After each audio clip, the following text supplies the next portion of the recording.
people seek revenge? Why do people show up to harm you and they use manipulation and public embarrassment? They do all kinds of cheating.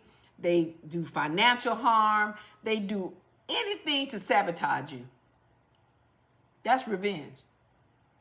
I want to talk about this because this is happening a lot in relationships today, and I received a lot of comments about revenge. When I talked at a previous talk, go back if you missed it, and I'm gonna figure out how to put it at the end, put it up here somewhere at the end, about wicked people and what wicked people do to harm you and how they go about harming people that they supposedly claim to love.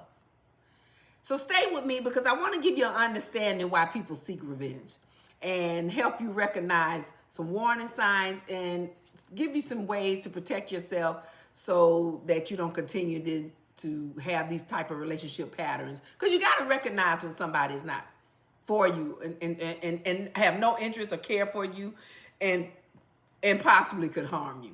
It is so important to stay a part of this all the way to the end. And even now, I mean, I'm going to give you things each time. This is not, I don't wait to the end to give you solutions. I give you the solutions to each one that I tell you is an issue.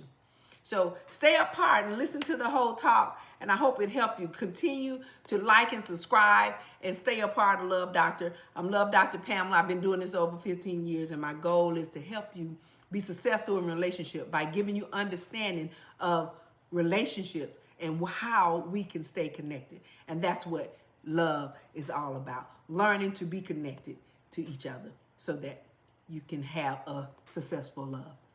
So let's go on and get into this. Now, you understand what revenge means, right? We understand what revenge means, but do you understand what it means when it comes to relationship? The difference is, in relationship, it's an intentional act to hurt or humiliate or damage another person on the basis of retaliation from the perception that they believe that they was given emotional pain or betrayal or rejection or injustice. We got it? If you didn't get it, go and rewind that. But revenge is rarely about the injustice part, okay? It's injustice, but it's rarely that part. And I'm gonna explain to you what I mean. It's usually about the unprocessed pain and wound and their pride, okay? That wasn't or wouldn't be resolved, because if you're evil and mean anyway, it's not gonna get resolved because you're angry and upset. You feel some kind of way. You believe something has been done to you. Number one thing, you've been hurt. And it's pretty much a hurt pride. That's why people who have become wicked, somebody hurt them at one time. And not only hurt them, but possibly embarrassed them, probably hurt their ego, probably, embarrassed them, especially publicly. And so they become angry. And when that happened, they want to seek revenge. They want to restore their sense of power and dignity because you embarrassed them. That's what they believe. Even if you did, maybe you did do it. But that person can become vengeful. I found the only way to resolve somebody like this, do not engage with them emotionally. You have to stop the conversation. You have to stop the connection. You got to protect your reputation at the same time, but you can't let them harm you. I mean, if they cross your boundaries, hey, you have to make sure you keep your boundaries firm about how they cross the boundaries. That may be why they got embarrassed. Something happened that crossed your boundaries. Maybe they said something about your reputation. But the whole key is this: sometimes some relationships can become out of control. And if you feel embarrassed, it's not good to get even, because you're not going to do nothing but hurt your own self mentally. It's not worth it. It's just not. Another thing is when you feel rejected. And I did a talk on rejection. I think I did a talk on rejection. Didn't do a talk on rejection. Yes. I think I did a talk on rejection. If not, I'm going to do it again. Yeah, I did. Go back and watch that. I did that last week. Check that out. Okay, so when a person feels rejected, it's almost like they feel abandoned or left out, or you just don't want them. And I talk about that. Please go watch that video because I want you to understand. When you're being rejected, they're not rejecting you. They're rejecting what they don't want. Just watch my video and you'll understand what I mean by that. But when you are vengeful and angry and don't understand what took place, you believe that person has hurt you and you want to hurt them back. So a revengeful person is going to figure out how to hurt you back. And when that happens, you got to limit contact with somebody if they believe you rejected them. Block communication. Do not answer at all, no matter what. Don't maintain emotional distance from them. Do not have a conversation. Do not go back and allow them to reel you back in and let's talk about it. No, it's over. It's over. You got me? If they believe that they've been rejected and you've argued about it and you all have had conversations about it, don't continue to entertain. The other one, I just did the talk on that on part 1 and 2, and I talked about jealousy. And when a person who is jealous has been hurt or believe they've been hurt or believe you was seeing another person or involved with another relationship or no longer with them, whatever, if it involves any form of jealousy, sometimes jealousy can trigger bitterness and insecurity. And I hope if you're watching this and you're a jealous individual, please watch my jealous video because I explained to you that what jealousy really truly is. And if you just watch it and listen to me, it's very short video. It's not that long. It will truly help you understand about jealousy and how to fix it. Okay, but when this happened, a person like that, they just don't have understanding about their feelings. And when that happens, when a person is on that stage of wanting to seek revenge on the basis of jealousy, you cannot continue contact with them. You have to maintain your privacy, and especially online as well.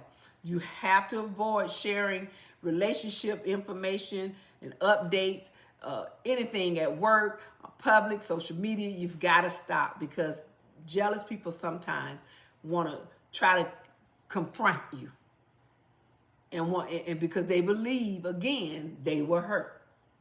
This is where you got to remember, revenge is all seeked on the basis of emotion that has been harmed and triggered trauma on the basis of hurt. Okay? And this is what you really got to understand because it comes down to being betrayed. They think you betrayed them. They believe you may have cheated. You had to give them a broken promise. And so now that they're feeling that way, they want to harm you and seek revenge. They want to retaliate because their emotions have been damaged. And when this happened, you got to address this hurt directly. You got to let them know you didn't do anything to harm them intentionally. If you did not, now if you did intentionally, don't approach this, just seek closure and move on. Do not try to come up with an explanation at all. But if you believe you betrayed someone, just try to focus on getting emotional healing for yourself. Because you can't tell a person that's seeking revenge how to feel now. But they just believe you betrayed them. So you got to move on. Another thing is that when the person becomes seeking revenge, they lose control. When someone loses control, they lose the power in a relationship. and they don't no longer have power over you. That's just like an abusive person. And I'm going to talk about that because I haven't talked about that. And I experienced abuse, physical and emotional. But the whole thing about that, when they lose control, that's a person who's abusive. That's when it gets worse, because they believe they're losing control. And so, but when a person is seeking revenge on the basis of losing control, they're attempting to gain it back. And they're going to do things to sabotage you or intimidate you. And when that happens, sometimes they happen, like I said, through abuse, through a breakup, through, emotional conversation. You got to separate yourself quickly, because that's not your mate, and you shouldn't be with that person. Change everything, your bank account, your password, protect your personal asset. You're going to have to do everything, because when a person loses control and they become vengeful off of that, they're doing everything to attack you where it hurts. And you've got to do it in silence, and do it as you can so you can move on. Okay? And another one, and then I'm going to let you go. Is that some people are just emotionally immature. Sometimes immaturity has a lack of emotion skills, and they don't know how to handle their emotions. And so they feel that people around them have made them feel some kind of way and cause them to have pain. And those emotions can be trigger different things that cause them to feel that way. It could be a message that they saw on social media. It could be anything like that. When they're emotionally immature and they want to seek revenge because you may have belittled them, you have to avoid having a conversation with them, an argument. You have to maintain detachment. You have to leave that person alone, and you have to make space to remove yourself from that relationship, because their mind, they're on a rampage to cause harm, because you have emotionally hurt them. Another thing is that, I'm going to say this, then I'm going to let you. When people that have been influenced by their friends, and I'm going to say this and talk about this and let it go. Sometimes friends encourage people who are angry and hurt to retaliate. And this is why I talk about, you have to pay attention to the type of people that you bring into your life. You have to recognize what fuels a person's behavior. And if you know that they have this type of behavior, that you don't want them in your life.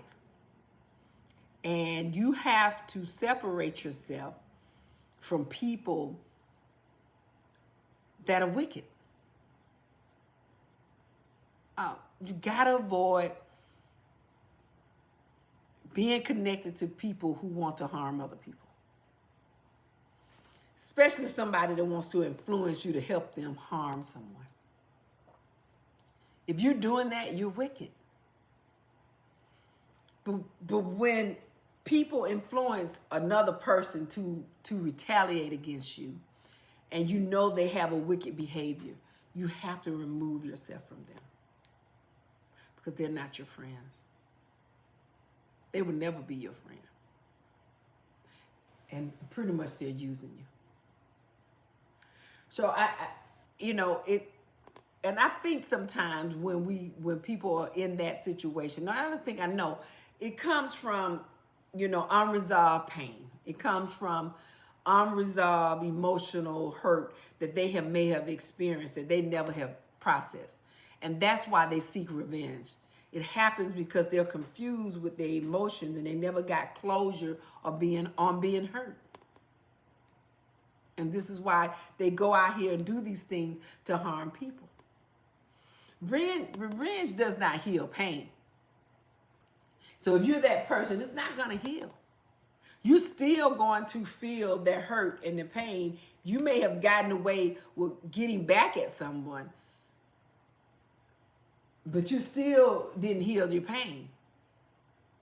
If you're not that person and you have somebody around you, you've got to remove them, because they're going to damage you and damage that relationship that has already ended. Don't get back with somebody that you knowingly know is just not right. And they're seeking revenge. Because a healthy person and a healthy mind and a healthy relationship don't seek retaliation. You got to know the difference when somebody is doing that. If you're dealing with someone who's trying to get revenge on you, it can be emotionally exhausting. It can sometimes even be dangerous. Many people don't realize that revenge often follows a specific pattern. If you are in that situation and you need some protection and you need some help and you need to understand and to recognize anybody that is in your presence that may be a toxic relationship, I have private consultations and I would love to guide you out of your situation onto a place of peace. Go to the link in the description and I would love to help anybody that needs private consultation. But don't forget, we're doing my live talks. I'm sorry, guys, but it's women only. That I'll be talking about how I can help you through different journeys. Join my membership. It's only for members of my YouTube channels that can be a part of the Girls Night Out virtual online, or if you pay, you can be a part of it. But make sure you join me for that. And thank you for being a part. I'll be back again as we talk about love, love, love.